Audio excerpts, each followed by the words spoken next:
So, is Machine Gun Kelly's new album, Lost Americana, a total train wreck? Or is it some kind of weird masterpiece? Because honestly, the critics are completely split. Some hear an artist in an absolute freefall, but others, they hear a bold new direction for rock music. So what is really going on with this album?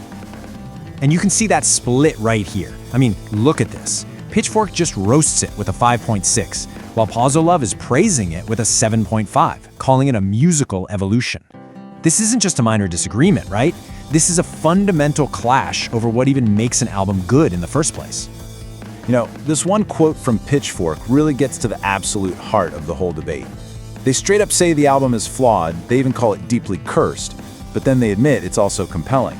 And that's the puzzle we're going to try and solve today. Why? Why can't people look away? Okay, so to really get this album, we need to look at a few things. First, the personal crisis that completely fueled it. Then, its almost collage-like sound, its brutally honest lyrics, and finally, we'll try to figure out what makes it all so strangely compelling. So let's start with the context, because you just can't understand Lost Americana without understanding the absolute chaos that was late 2024 for Colson Baker, you know, the man behind MGK. This album was literally born from a personal firestorm. Just think about how fast this all happened. In just a matter of weeks, MGK's life completely implodes. He goes from expecting a child, to a very public breakup, to a relapse, rehab, and then, to top it all off, his creative sanctuary, his studio, is gone. This rapid-fire crisis isn't just some backstory.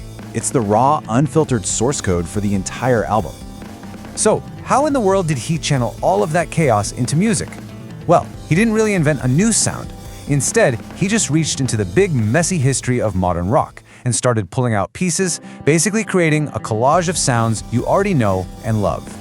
And this brings us to this key idea: quality agnostic enthusiasm. He is not subtle about his influences at all. He's openly borrowing melodies and entire song structures from massive hits. The goal here isn't originality, it's about weaponizing sounds that are already proven to connect with people. And the scope of his references is just massive. I mean, he's pulling from classic rock legends like The Who, 90s alt-rock staples like the Goo Goo Dolls, even Heartland rock. He's basically building his album on a foundation of sounds that anyone who has ever turned on a rock radio station is going to recognize instantly. Okay, to see how this actually works, you don't have to look any further than the song Starman.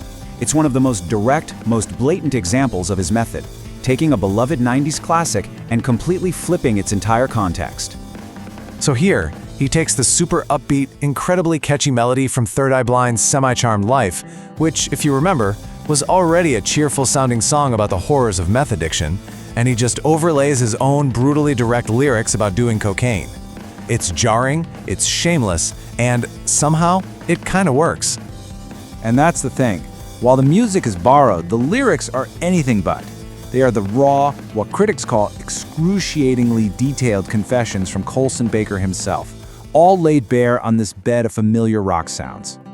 He hides absolutely nothing. On Outlaw Overture, he makes this stunning admission. He basically says he believes he needs chaos in his life just to be able to write music. He's exposing this really dark, self-critical loop at the very heart of how he creates. Then on Goddamn, the lyrics are delivered with this frantic, almost desperate energy that just perfectly matches the raw honesty of the words. It feels less like a polished song and more like a desperate statement of intent, you know? It really captures that feeling of being right on the edge of recovery.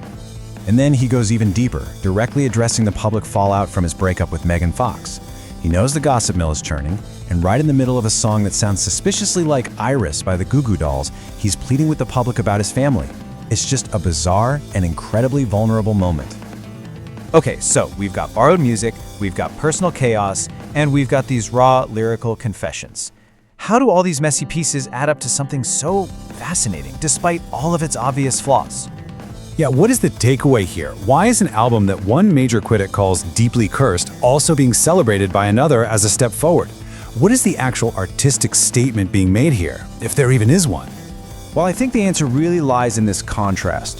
While a lot of great artists synthesize their pain through a singular, razor-sharp vision, MGK's approach is different. He's using cruder tools, borrowed melodies, and a raw honesty that relies on pure instinct, not subtlety. And here it is, the ultimate takeaway. The album's real power isn't originality, it's curation.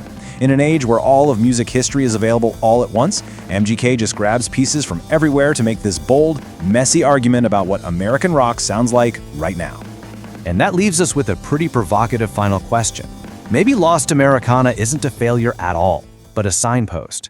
In an era that's dominated by TikTok sounds and endless playlists, maybe the future of popular music is less about writing the perfect song from scratch and more about having the guts to build something new and brutally honest from the pieces of the past.